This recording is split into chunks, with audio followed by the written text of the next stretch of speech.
Salut YouTube, j'espère que tu vas bien. Bon, petite vidéo qui change un peu. Je suis partie me balader en forêt, je sais pas si tu vois, mais c'est absolument magnifique. C'est waouh. Alors je sais qu'il y a beaucoup de personnes, bon désolé pour le cadrage, hein, mais je tiens juste à la main. Je sais qu'il y a beaucoup de personnes qui ont du mal à aller se balader toutes seules en forêt. Mais vraiment c'est un truc que je vous recommande, parce que ça permet vraiment de se recentrer et de s'ancrer. Alors, qu'est-ce qu'on fait quand on va marcher tout seul en forêt? Parce qu'il y en a, ils sont là, ils savent pas quoi faire.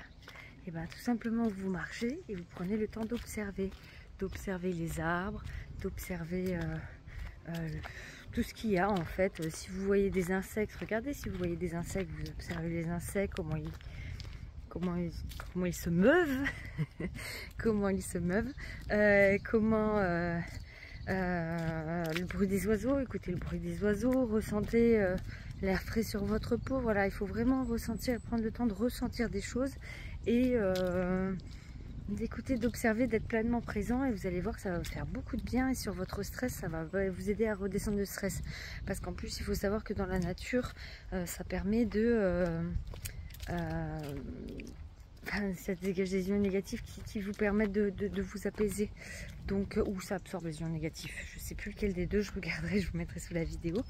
Mais bref, ça enlève les mauvaises ondes et du coup ça vous apaise énormément.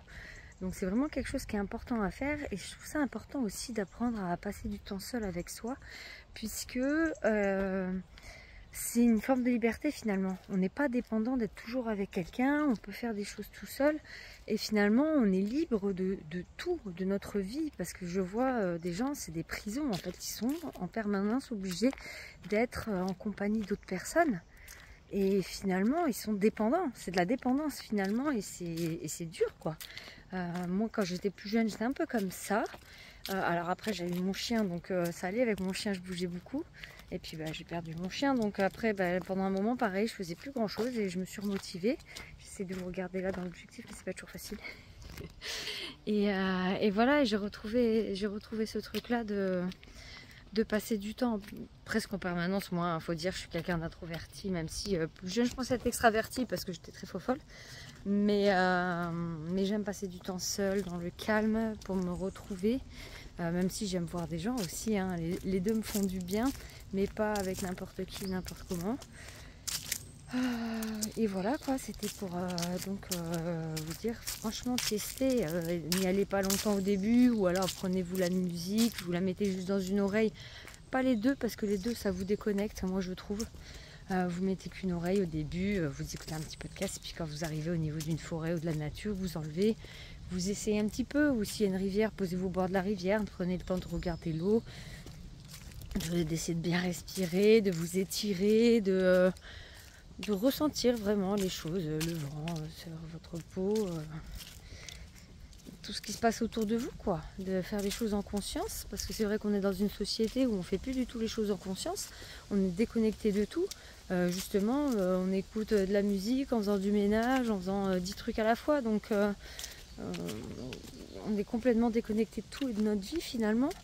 Et se recentrer, prendre du temps pour soi, c'est important, puisque ça nous apprend à prendre le temps de savoir ce qu'on veut vraiment, et de voir ce qu'on veut dans notre vie, où on veut aller, ce que notre vie nous convient actuellement, de se poser les bonnes questions et de recevoir les bons messages pour ceux qui y croient. Moi j'en ai tellement que je ne peux qu'y croire, les bons messages de l'univers pour nous montrer la bonne direction. Si vous voyez par exemple des heures miroirs, là je viens de voir la 4 minutes 4. Moi je n'arrête pas aujourd'hui, hein. Depuis cette pleine lune je n'arrête pas. J'ai fait un message à une copine, c'était 1 minute 11, je lui téléphone 1 minute 11, mon regard est attiré dessus à nouveau. J'ai beaucoup de 1-1-1 et de 4-4-4, donc ça me permet, quand je les vois régulièrement, ça me permet de me dire là je suis alignée parce que je reçois des messages. Quand je les vois plus, c'est que je suis pas alignée. Mais il y a moyen aussi de le ressentir au niveau du corps. Pour ça il faut essayer de se reconnecter à soi, mais des fois quand on veut pas faire quelque chose, quand par exemple notre patron nous appelle pour nous engueuler, nous contacte dans le bureau, bon je suis désolée, ça bouge un peu de gauche à droite, mais c'est pas facile, les bras, j'ai pas l'habitude de porter à bout de bras, et j'ai fait du yoga ce matin, donc j'ai un peu mal. Et quand votre patron il vous convoque, par exemple, vous savez que vous allez vous faire engueuler, tout de suite vous ressentez une boule dans le ventre, ça c'est un signal. Donc voilà, il faut essayer d'écouter ça. C'est une boussole de notre corps qui nous dit que les choses sont faites pour nous ou pas. Et qu'il faut essayer d'écouter. Bonjour. Donc voilà. Mais écoutez, je vais m'arrêter là, mais parce qu'il y a du monde qui arrive. Je vous souhaite une très belle journée. J'espère que ce petit message, ce petit format vous aura plu. Ça change un petit peu. Et passez une belle journée.